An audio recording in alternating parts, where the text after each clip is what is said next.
you have a practice or are you running a business? Valuation is the ultimate KPI. Hey there, it's Mike Langford. Welcome to another episode of the Modern Financial Advisor Podcast, brought to you by Truelytics, the one and only comprehensive advisor transition management platform. This week on the show, I have a very special treat for you and for me, because I have Ian Karnell, the Chief Revenue Officer of Truelytics, on with me. And if that last name sounds familiar to you, it should, because he is the identical twin brother of Jeremy Karnell, the CEO and co-founder of Truelytics. So if you like the shows when I have Jeremy on, you're really going to like the shows with Ian. Now, Ian and I, just like Jeremy and I, go way, way back. And in fact, I actually met Ian before I met Jeremy. And it feels like yesterday that the two of us were just meeting for morning coffees or going out to lunch in the financial district in Boston. And fast forward like 25 years. My God, 25 years.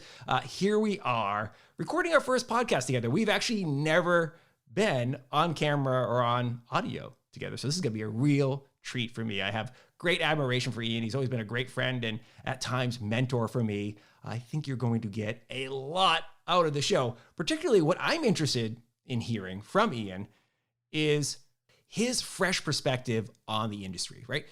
Ian is not a lifer from the wealth management space. Right? He has had some connections to it here and there through the businesses that he's been in over the course of his career, but he's not like us, right? Where I've basically been in wealth management my entire life.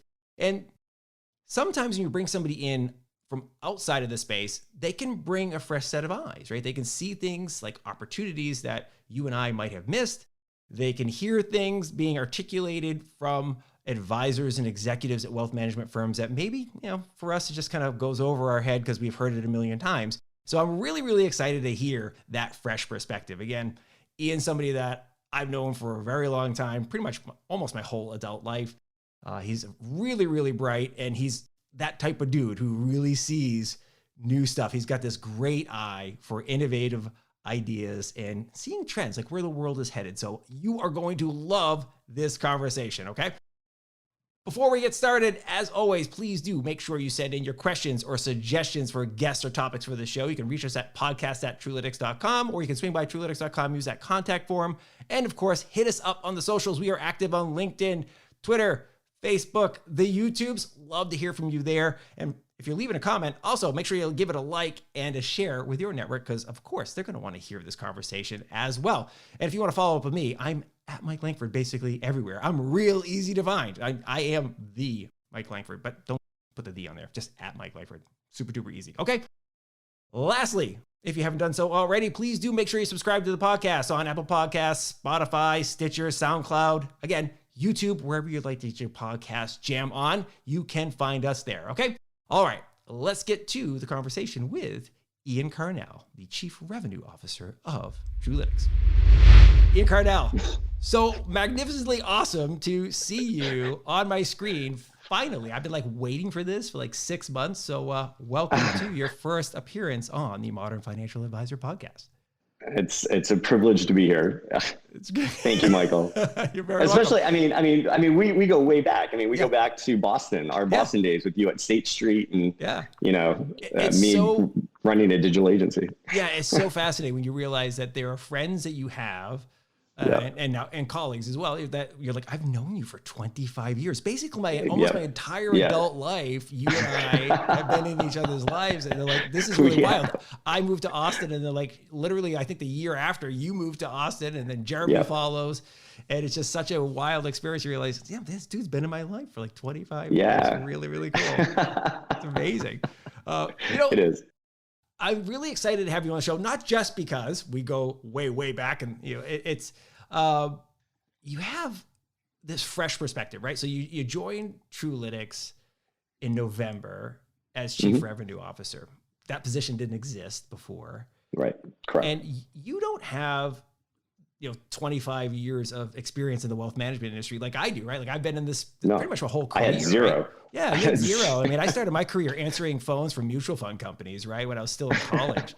And so I've kind of nerding out on this stuff my whole life. And I was actually talking to somebody yesterday at another firm, and we were talking about how you sometimes forget how we just know stuff. Because you just know it. You've been in the industry for so long. And I'm really excited to have you on the show because you have a fresh perspective. Here comes somebody who has got a wealth of just fantastic business experience in different industries, and you've got a variety of them. But here you are looking at our space through a set of fresh eyes. So it's wonderful to have you here. And I can't wait to pick your brain about what you're seeing. Yeah, I mean, not the bulk. I mean, my entire career has been predominantly centered around ad tech. So I come out of the ad tech industry, and this is my first foray. Now, one of my biggest accounts in ad tech was State Street. I mean, that's, when we met way back. So, I knew them as one of the world's largest custodian. I got to know that part of the business. We had a pretty big financial services practice within our agency. So I've certainly, kind of been in the orbit of the industry, but I haven't worked at all full time within this industry. And it's a whole different beast entirely when you kind of switch industries and you get into learning the acronyms and the nuances of the industry. So yeah, it's been a pretty steep learning curve over the last 6 months. Yeah. So like, it wasn't really, it wasn't like super easy to realize, oh, I got an RIA, then I got an IAR, which is not an RIA. Right. Oh, it's crazy. Yeah. And then OSJs and broker dealers. Yeah. I mean, and yeah, it's been a lot of fun, some head scratching from time to time, but I'm getting there. Yeah. It's the alphabet soup is really challenging especially for anybody new. And by the way, this would be the same thing if you pulled a financial advisor or an executive from a financial firm and plopped them down in a Silicon Valley tech place. They'd be like, what is happening here? Or over into ad tech, where I come from. I mean, we have the same issue, right? I mean, it's a foreign language entirely. So. And we do that to keep others out. That's right. This is the gatekeeping game. Well, and it's interesting too. Like a mutual friend of ours, Jamie Punishel, once said, "Punishel, yes, yeah, I know Jamie well. Yeah, go to LinkedIn if you don't know who Jamie is. I don't know where he works right now, but go check him out. We'll put a link to his thing in the show notes, maybe. But anyway, a mutual friend, Jamie and I were talking one time, and he said something really interesting to me. He's like, listen, this is an industry that innovates from within, right? That because it's so heavily regulated, that very often it's difficult for innovation to come from outside because many of the people that work in these companies are lifers, right? They've been here for like 25, 30 years, right? So when you're selling into a State Street or a Fidelity or these really large firms, people, they've been there for a long time and they have a lot of institutionalized knowledge. And so, that what I've seen is it's changed over the last few years, though, last decade or so, because the pace of innovation outside of the industry is going so fast. They're needing to bring in fresh faces and fresh minds. So that's where you come in. Love it. It's great. One of the things I wanted to ask you as I thought about having you on the show was, what are some key pain points for advisors in 2021, right? Because you've invested in a ton of time as Chief Revenue Officer going out and talking to advisors, executives at wealth management firms, influencers in the space, right? And because you're coming at it from a novice, right, a newbie's perspective, you're probably picking up on some things that maybe we haven't talked about on this show before. So I was going to like, what are some of the things that you're noticing that are like, hey, this is a real pain point for advisors and wealth management firms that they're affiliated with? Yeah, a lot of that, the catalyst for a lot of those pain points, is this kind of massive transition that the industry is in, right? And it has brought about a lot of pain, both inside of their business and outside of their business. And, this is an industry that has been dominated by professional service firms, within this sector particularly. And particularly with respect to transitions. And that's all fine and good, but they're costly and it's a convoluted space. And there's really kind of a dearth of data-led and kind of platform-based solutions to make it easy to kind of address these pain points. And so one of the reasons where we exist today is to do that. And, and a lot of those pain points that we're addressing are pain points with respect to how advisors are valuing their firm as part of this transition that's going on? What specific things can they do to drive that valuation? Can you give them a roadmap that's data driven? How do you help them find the right buyers or sellers? How do you match them programmatically? How do you improve their recruitment efforts? Things like that are some of the pain points that we're hearing, which is congruent with what you would expect to hear with an industry going through this massive transition in the space.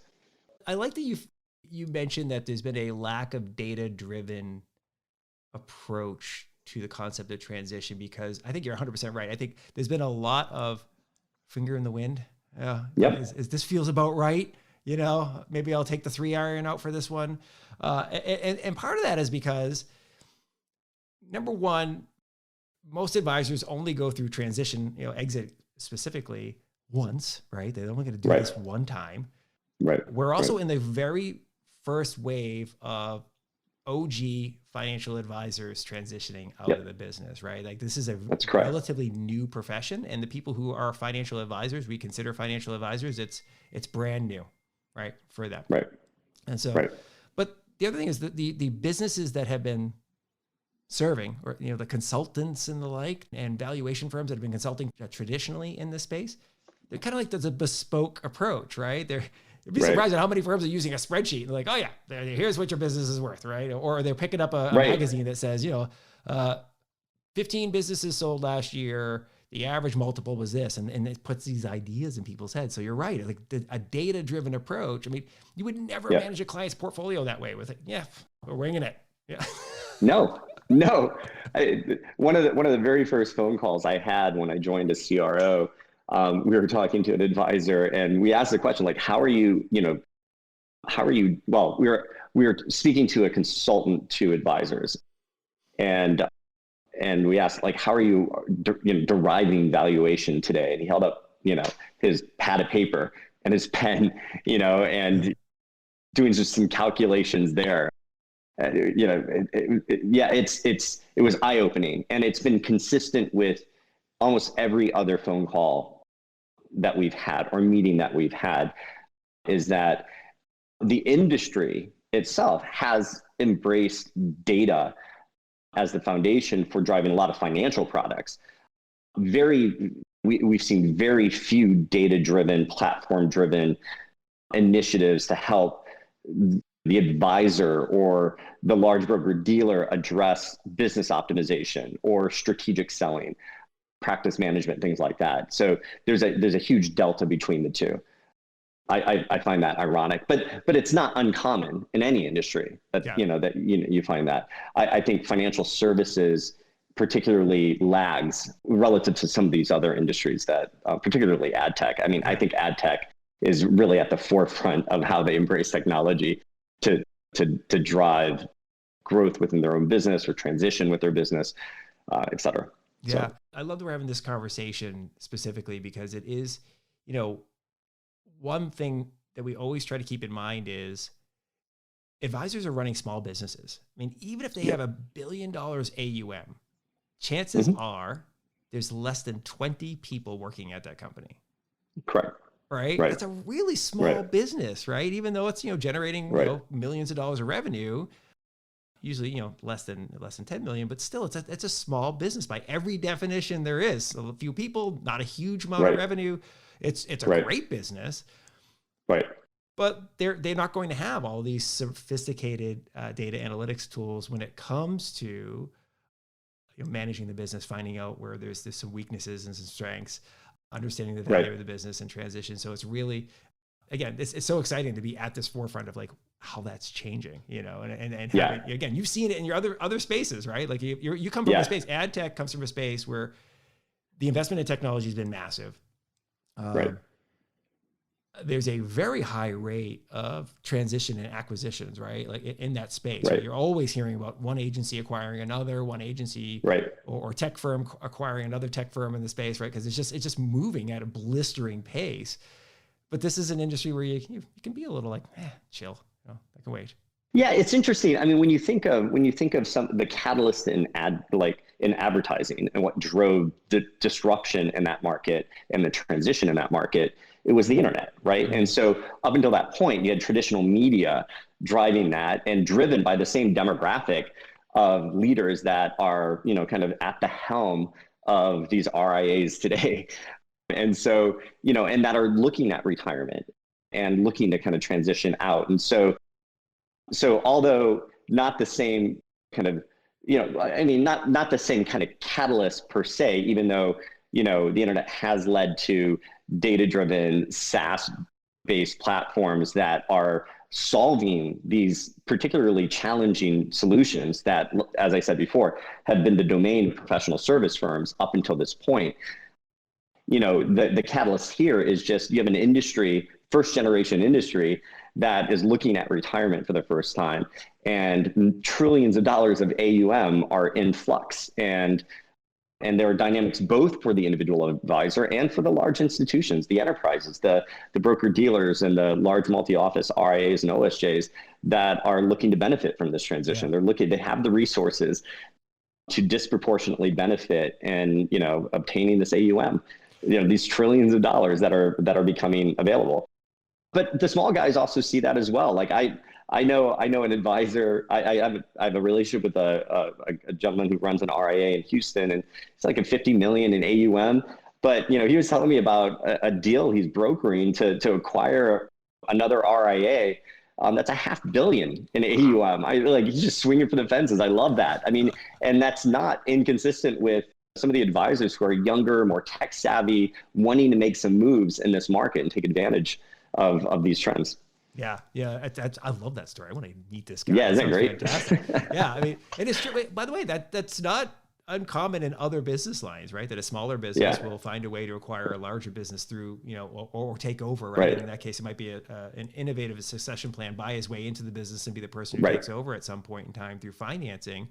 That's fascinating. You know what's really interesting to me too, that I've noticed over the years is, and it's always worth pointing out, the broker dealers themselves, the larger enterprises are often a lot smaller operation than people might think of from the outside, right? So the marketing teams, as an example, at most broker dealers is like maybe 3 people. Very often it's one person, right? And so as they're thinking about, hey, we've got hundreds, if not thousands of financial advisors, some of these people are getting ready to transition out of the business. That becomes somewhat of an existential problem, right? Yeah. If not handled correctly. And one way to handle it correctly is through technology at scale, right? With Truelytics solutions. Right. Well, and I think broker dealers, I mean, their margins are relatively thin to begin with. So, they're not, they have to be careful in expenditures and R&D. But that's not uncommon. I mean, some of the larger institutions, also have this challenge as well. I mean, they're mammoth. They can't get out of their own way. They're too slow to adopt technology, I should say. I remember back in my ad agency days, we were working with PNC Bank, and I remember that's a big, super regional bank, and they had taken, pretty significant steps. And this was, a decade and a half ago, to create an innovation group within the company, to incubate kind of startups within PNC so that they could kind of get out of their own way. And I wouldn't be surprised. Again, I'm 6 months into this industry, so I haven't run across that yet, but I wouldn't be surprised that we start seeing more and more of that. Yeah, I wouldn't be surprised either. Yeah. Shifting gears a little bit to the kind of the flip side of this conversation, let's switch to the opportunity side, right? The area where people are enthusiastic, because, I think very often it's easy for us to go like, hey, this is what's wrong, this is what needs to be fixed, and all that type of stuff. But, I think there's a lot of enthusiasm as well. Have you been talking to advisors and to firms and hearing them going, what really excites us is this is what we're trying to go after, what we're trying to grow to, or the opportunity we're looking to seize here in 2021 and beyond? We have, and there's some exciting calls that we have had. I mean, it's really exciting to see. There are some younger advisors who are building their RIA, relatively new to the game, but very, very tech savvy, very comfortable with technology, very comfortable in wanting to leverage data to drive not only insights, but differentiation in the marketplace. And One of the early closed won opportunities that I was part of after I joined the company was a smaller RIA that it was a husband and wife team, and they were young, very hungry, very smart, very comfortable with technology, looking to differentiate themselves with a data-driven platform, and immediately got our value proposition and immediately embraced how the platform can help them compete more effectively in this marketplace. And they were just getting going. And it's crazy when I juxtapose that conversation with some of the conversations I have with much larger RIAs that are really confronting some of the real problems and issues that we can solve. And it's just it's depending on, again, who you're talking to, the role, the demographic, it's just an entirely different conversation. Yeah. So that excites me, right? I mean, so part of this transition is leading to, yes, I think we're seeing, I think we are seeing the industry collapse up. I think we are seeing disproportionately some of these large OSJs, multi-office RIAs, broker-dealers, disproportionately benefit from this transition. But you're also going to see this next generation of leaders, business leaders, come into the market and embrace technology and data differently. I mean, I was also on the phone with some Morningstar executives earlier this week, and it was great because they confirmed that the advisor segment is increasingly becoming more professional, from a business standpoint versus kind of a lifestyle standpoint, which I think we saw disproportionately in this first generation that's looking at retirement for the first time. And so they're beginning to, they're beginning to seek out more data-driven products and platforms to help them scale their business and differentiate their business in the marketplace. I'm glad you pointed that out, that they're beginning more business focused, right? In terms of like treating it like a real business versus a lot of the first generation. And I think I'm obligated to say this every episode because I seem to say this every episode. So it's not the feel this way, but like the first generation, most of them got their start as stockbrokers, right? They were salesmen and women. They're hey, here's the phone book, start dialing for dollars, right? Just like they show you in the movies, right? Call everybody you know, and then start using this list.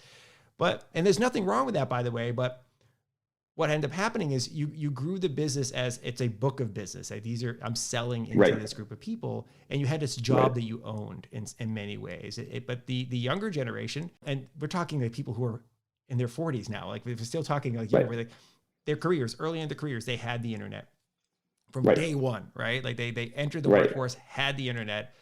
They understand how powerful the internet is. They understand how powerful tech can be in growing a business. They understand doing things like we're doing, right? We're talking face-to-face over the internet right now. They get that, right? These are the first generation that are probably coming at this business going, of course I'm going to get my CFP. Of course I'm going to like be a professional financial planner. Like that's some things I'm going to want to do. I'm going to want to have other service offerings in my business. In addition to asset management, I'm also going to want to offer maybe some accounting or tax planning or whatever, right? So they're thinking about it much more business-like. So I really like that you pointed that out. Yeah. Really cool. Now here's one, this is my favorite question. I want that because so you spent all this time, 6 months in, right? So I'm thinking this is the time to ask you this one.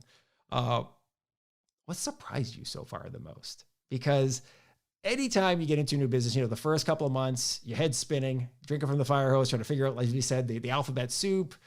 Then you start all right, I got it. My sea legs are feeling here. You've been doing it for a little while. Now you're starting to feel like a pro. You've been at this for 6 months. You know the business, the people.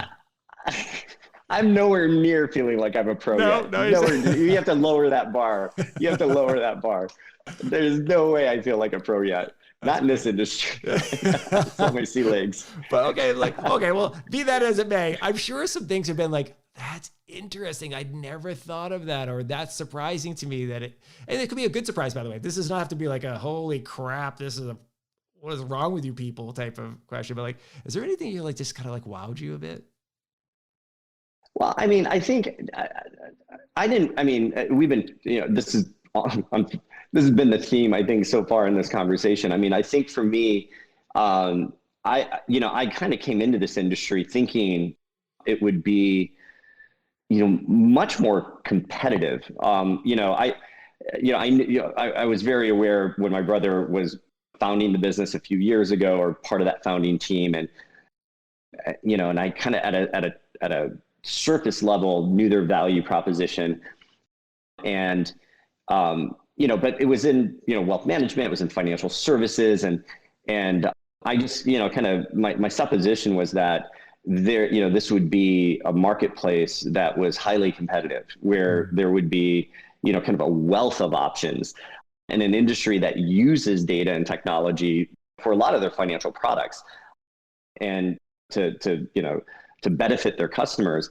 And I think for me, coming in as a CRO, as somebody formalizing revenue operations for a fintech platform like Truelytics, I've been surprised at the marketplace. For me, the biggest surprise is just there's not a lot of competition yet, and that's good and bad. I think both are at play here. It's good in that I'm not having to answer questions with respect to how we're differentiated from other platforms similar to ours, because there aren't any. We get questions a lot about, how we're differentiated from a pro-serve company, which is, that's mostly the type of who are you closest to type of questions that we get. But it's also challenging in a way as well, because we're having to educate the market, because it's, we don't have a lot of competition out there. So when you look at our core value proposition, and you look at, the education that, that curve that we have to go through in the buyer's journey to start that conversation, build that relationship, and understand kind of where these pain points are, and connect the dots back to the problems that we're solving as a company and as a platform. It certainly, if this was a slightly more mature kind of part of the fintech industry, that would already be in place. We wouldn't necessarily be having to kind of spend the time doing that. We'd be spending more time, talking about how we're differentiated from the other platforms. So it's both good and bad. But that's been the biggest surprise for me. I'm glad you bring that up, because you being the early player, right? To be one of the first out of the gate, right? In this space. You're creating the market. You're setting the stage for people, and much of what we have to do here is kind of evangelize a little bit. Like, hey, here are the things you need to be thinking about, right? If you're thinking about acquiring another business, if you're thinking about selling your business, if you're thinking about doing an M&A or succession planning, like, we need to get you thinking in a new way, right? And here's how technology can help you. So that's a really, it is true. Yeah, you're right. Like this. Yeah. And maybe it's because we're still in first generation that there hasn't been like this wealth of other people trying to do this. And I would also say part of the other reason is, and because I've been, with Truelytics team for, 3 years now. Yep. It's hard. It's very hard. There's some difficult. It's not an easy nut to crack, right? It's not like some two dudes in their dorm room can spool up an app and throw it out there and it's going to happen. One of the things about this space. And by the way, I think advisors can appreciate this as well, and the broker-dealer firms can appreciate this as well. When you think about technology, a lot of times you think about hockey stick growth. You think about things that can go really quick, growth. And in this space, it's a very long sales cycle, right? Into a financial firm.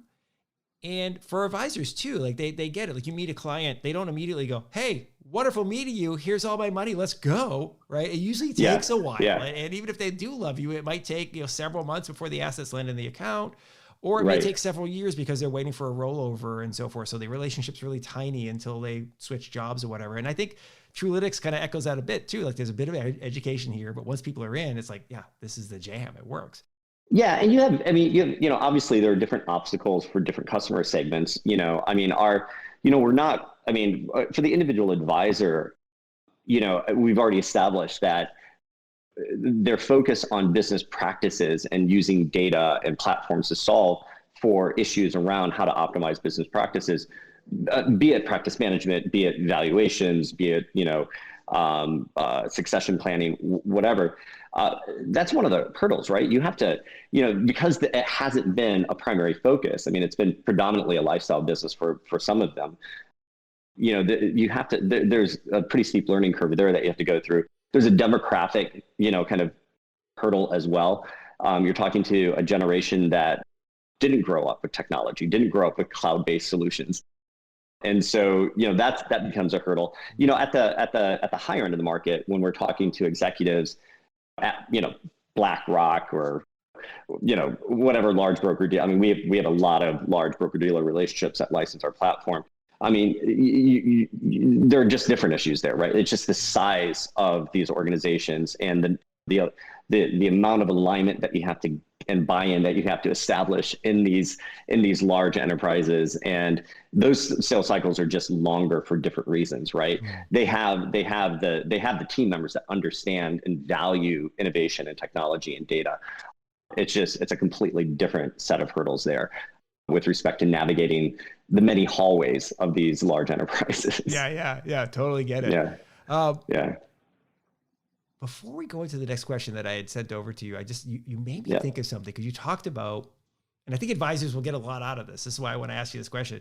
You were talking about coming in as a CRO, and you have, for those who, obviously you're Chief Revenue Officer, you must have some experience, developing revenue. Lacking concept. But as long as I've known you, you've had an exceptional talent for sales, right? You have a really a fine-tuned sense for like sensing what's the issue, what's going to drive the potential buyer, what's the pain point, what's their pleasure point that they're seeking, whatever. You've always been really good at that. When you talk to an advisor population, one of the things they're almost always looking for is, I need to grow my business. I need new clients. Right. I want to grow. Right. You talked about how you came into Truelytics and you're kind of standing up some of the formalizing things. If you had to offer advisors, and I know this is kind of you got the solo advisor and all, but if you had to offer like a couple of quick tips of like, all right, here's how you can formalize that revenue generating process. What are the things you'd say, hey, look here first, the 1, 2, 3, like high level stuff. What would you advise them to do? Yeah, I mean, there's some basic blocking and tackling, I think, for any advisor, kind of getting going or looking to kind of more formalize their revenue operations to scale their business. I think selecting a solid CRM is really, really important. That's foundational to any RevOps initiative or strategy that you want to implement. We're big fans of HubSpot, huge fans of HubSpot. And, both my brother and I have used and leveraged HubSpot in the multitude of different tech startups that we have built and sold. And it's kind of the cornerstone for our RevOps in every company that we've started. It's important to define who your market segments are, to define, what qualifies as a deal, what your pipeline looks like, and how to manage that process. I mean, that's part of formalizing your business practices in kind of how you go to market, and so that you have command and control around that. So it's not reactive. It's much more of a disciplined approach to where you spend your time, how you prioritize your time, how you define who is your ideal customer, and what that process looks like, and how do you map that process from from a buyer journey perspective, like how you initiate that relationship, nurture that relationship, and ultimately, convert that relationship. And I think platforms like HubSpot, I mean, there are many more options from a CRM perspective than just HubSpot. But why that helps is, you really, the digital exhaust that comes off a platform like HubSpot, is really, really valuable.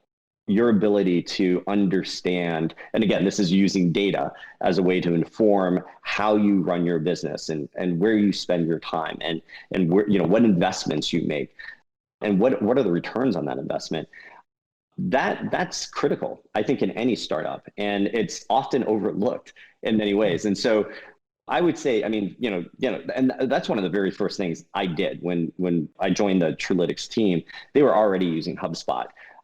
That wasn't the issue. The issue was looking at how they were defining customer segments, how they were scoring those segments, because you can leverage, these platforms have really advanced algorithms now and AI that can give you lead scores based on engagement data, like how many times did they hit your website, or how many times are they engaging your emails, how many times did they pick up the phone when you called them.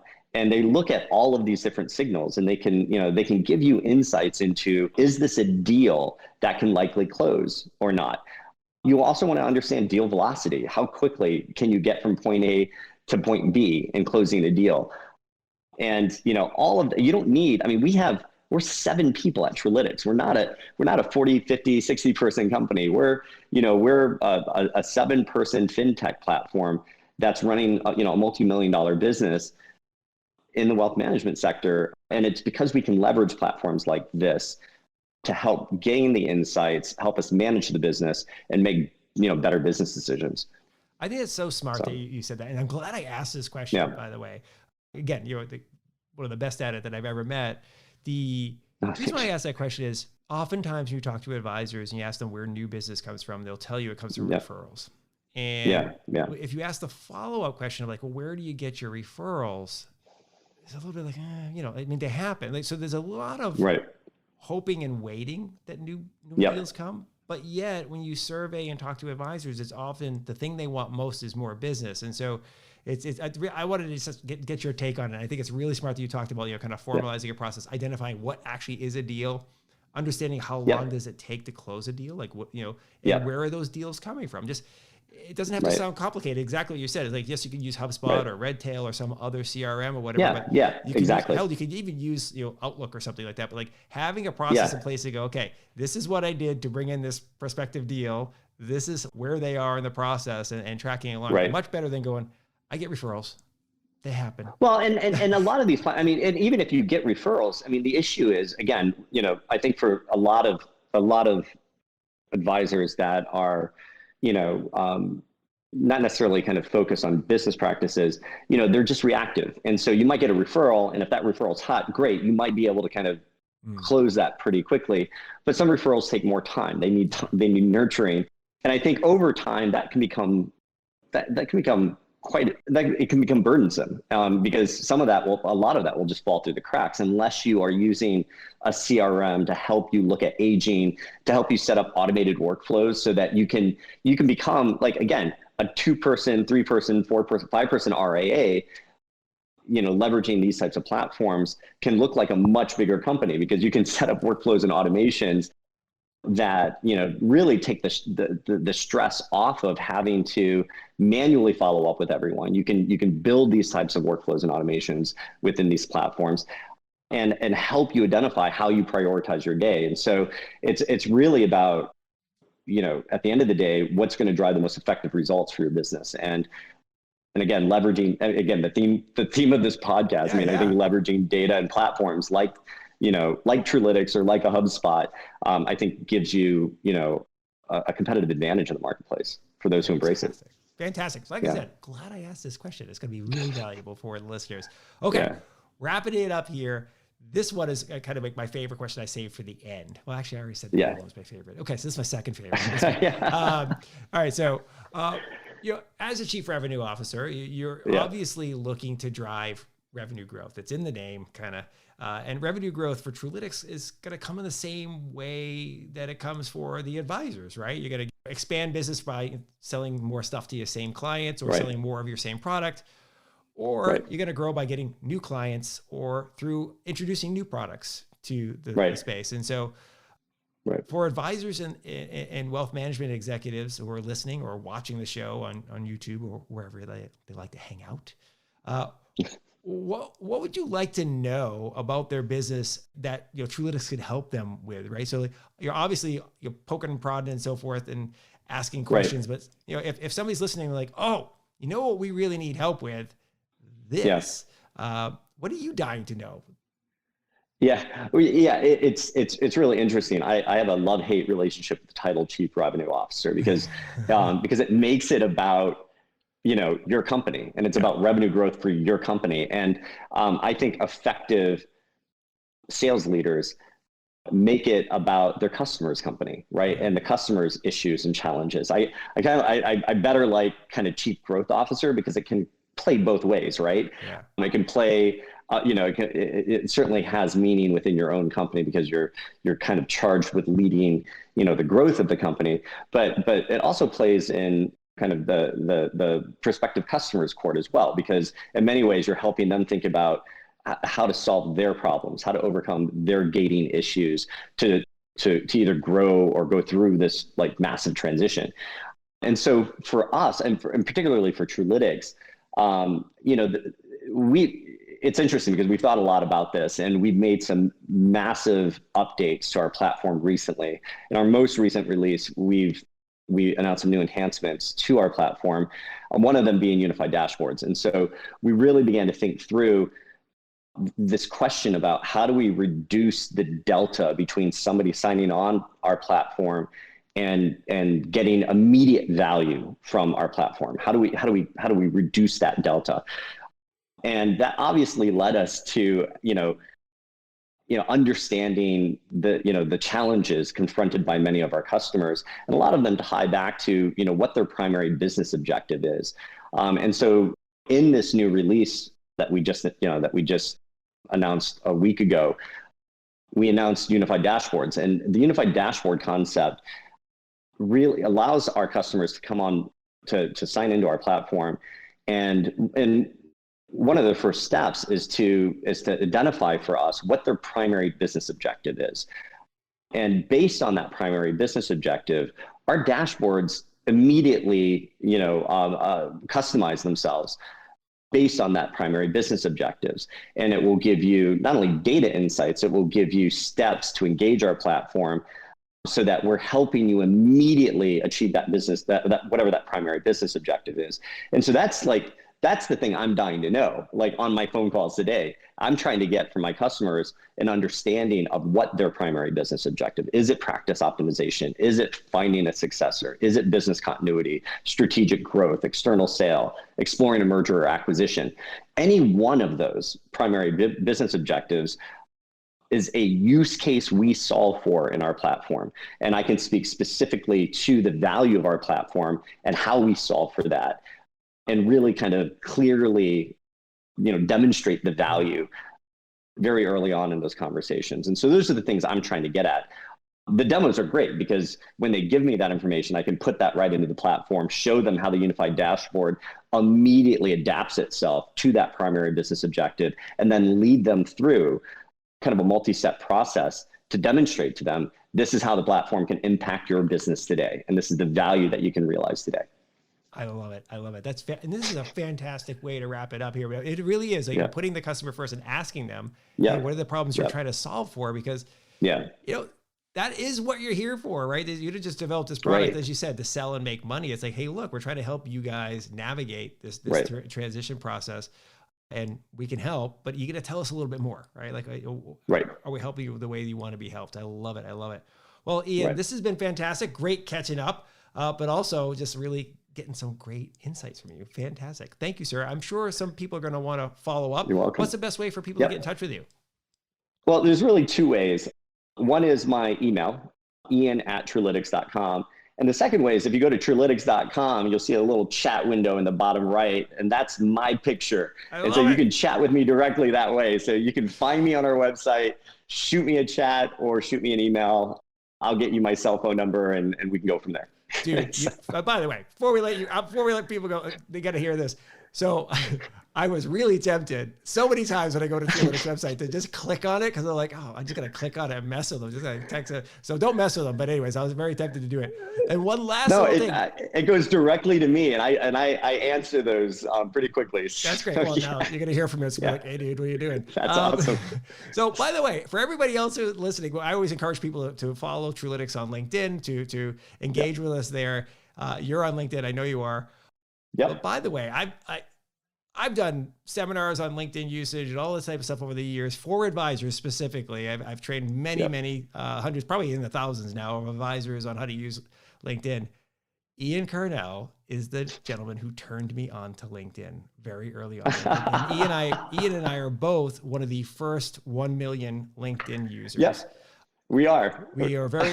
I'm 169,000 and change. So we're really early LinkedIn users. Yeah, I have to look at when I logged in or for the first time. I know I can get that number from LinkedIn. Yeah, I'm I have to look that up. 169 and change. I can't remember the exact number, but I still remember, and for those of you who are like leveraging this technology, remember when Ian and I got our start, you had to convince people to use that tool. You had to like say, no, trust me, it's going to be good.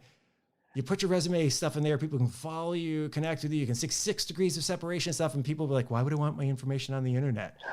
Well, but this is the same time that people were still talking about the internet being a fad. So, right. You know, this is a different time entirely. But this just goes to show you how quickly we have changed. And so anyway, dude, I'm really grateful that you came on the show. Likewise, Wonderful Michael. having you on here. Thank you very much for sharing everything. And awesome. See you next time. All right. Thanks, buddy. All right. Thanks, brother. Take care. Thank you very much for listening to this episode of the Modern Financial Advisor podcast. It's always fantastic to have you with us. As always, please do make sure you send in your questions or suggestions for guests or topics, or if you have a question for Ian, hit us up, podcast@truelytics.com. Hit us up on LinkedIn, Twitter, Facebook, YouTube. Just let us know. What do you want to know, or who do you want to see on the show? Huge thanks to Ian Karnell, of course, as well, for joining me on the show. Fantastic to catch up with Ian. I was really excited about this episode. I've been wanting to have him on for a while, and I feel like the 6-month mark is really that great mark to bring on somebody who's new with the company and hear their perspective, right? The first few months when you join a company, especially if it's in a new industry for you, you're just getting your feet under you, right? That first month, your head's spinning, right? Drinking from the fire hose. You have no idea what's going on. You're questioning your decision-making process, right? And then the next couple of months, you're starting to get it a little bit. But the next 3 months, you're really starting to understand. You're starting to hit the ground running, and you're getting some new insights, right, on things, and you really kind of feel like you have a grasp on things. So super, super grateful for Ian carving some time out and joining us on the show. Hope you're having a wonderful day. As always, please do make sure you're wearing that mask, keeping your distance, and be nice to each other, okay? We will see you next time on the Modern Financial Advisor podcast. See ya. Bye.